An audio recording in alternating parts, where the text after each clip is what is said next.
Hello.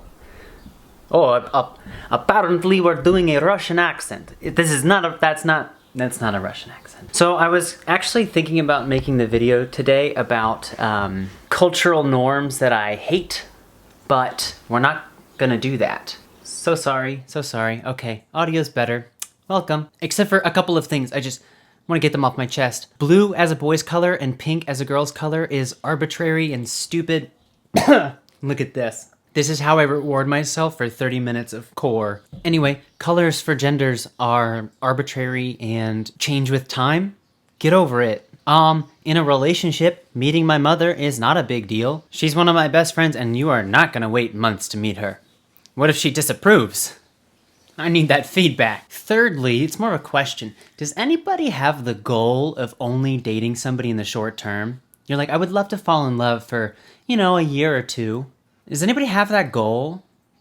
Like, because there's a difference between like looking for a long-term, potentially lifelong partner, or being open to the possibility to spend the rest of your life with somebody, and then hooking up, right? There is an in-between area, but I haven't met someone like that.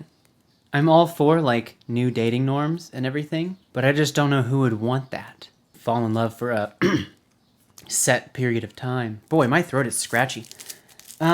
Small story though, I actually just sold one of my receivers on Craigslist. Like speakers for like a TV, like a receiver, they go into the receiver. Super nice dude. I just haven't met anybody in 3 months. Yeah, he was super nice, and then he was like, oh, that bookstore's open right there. And I was like, the bookstore's open? Bookstores give me a great false sense of productivity, and I love to go in them because I feel smarter and enriched without actually doing any work. Yeah. So I got these two gems. The Handmaid's Tale. I asked my family if I should read it first or watch the series, and they were like, read it. And I was like, why? That's so much effort, but I'm trying to improve myself. And then, which I'll be talking more about this because it has everything to do with everything I love to research in life, apparently. And then The Haunting of Hill House. This is a Netflix series that I watched a while ago. I think I was in like Taiwan. I can't remember, but I barely remember it. And apparently this book is awesome. The dude that ran the shop, apparently Shirley Jackson is like one of his favorite and he loves her. And stay up to date. My goal during this quarantine right now is to better myself. And I am currently auditing one of Harvard's courses on Buddhist scriptures.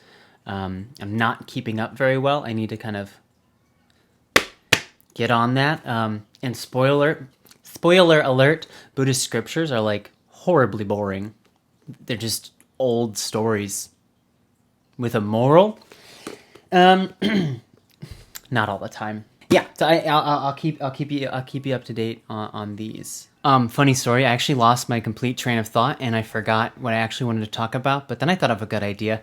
I'm going to just go to YouTube and type in Fox News, go to their page and watch the last video they uploaded. Oh no, I accidentally just subscribed to it. Unsubscribe. Yep, thank you. Okay, videos. Among those who are wondering curiously about this is a smoking gun, if there ever was one, that Vice President Biden was using the power of government, abusing that power to go after a political opponent. Essentially unmasking someone is the equivalent of illegally wiretapping them. We're just gonna stop it there.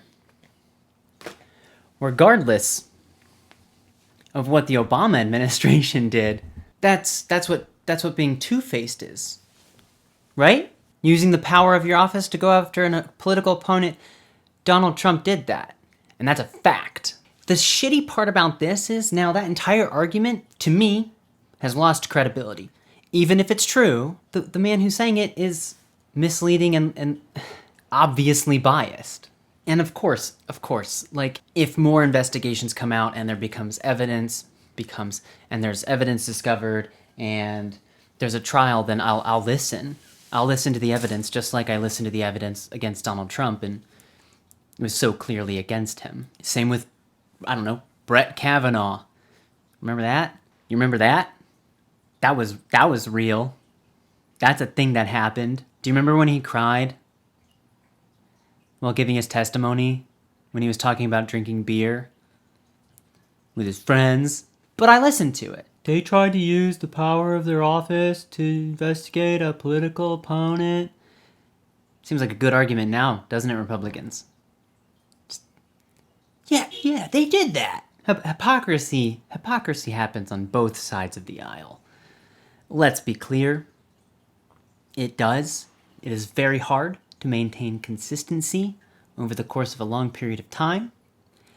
However, I think we can all agree that recently, things have been a little more bad. Now he suddenly cares about using political power. Yeah. All right, the last thing before I go, I was actually working with a student and we were talking about the world's youngest billionaire. And what they did was, in India, they kind of saw this hotel, realized that a couple of simple fixes could really increase the value of the hotel. For example, they uploaded better photos onto the internet, they added bottles of water in the rooms, stuff like that. And then the hotel started increasing their booking, and this person got another hotel and helped them, and then started their own hotel brand, Oyo, if you're familiar with it. The dude's 26, and he has over $1 billion.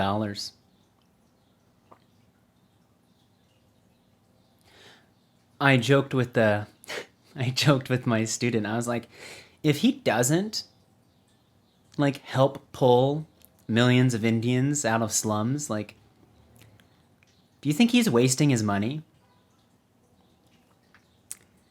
Question: do the wealthy, particularly the extremely wealthy, have a moral obligation not to hoard their money? Because becoming wealthy is chance. And there's nothing about his intrinsic character that puts him above any other human being. Now, extremely smart guy, hardworking, driven, absolutely.